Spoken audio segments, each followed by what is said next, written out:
Isang beses lang tayo mabubuhay sa mundo. Kaya naman, dapat sulitin mo na ang bawat segundo nito. Gawin mo lang palagi yung mga bagay na tingin mo magpapasaya sa'yo. Puntahan yung mga lugar na gusto makita ng mga mata mo.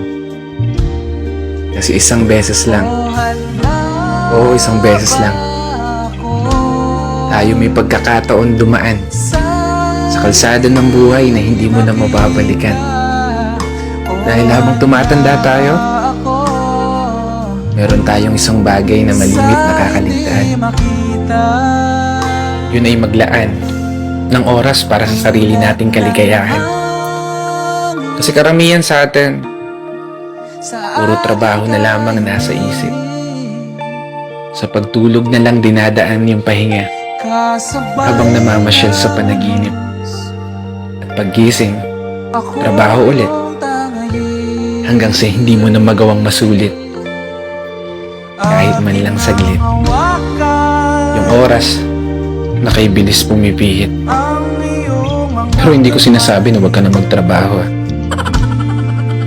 Gusto ko lang ipaalala sa'yo, ipaalala sa sarili ko,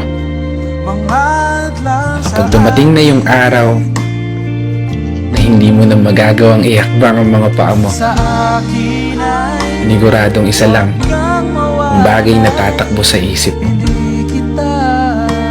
Sana pala ginawa ko na yung mga bagay na gusto ko. Sana pala sinulit ko na yung mga oras na meron ako.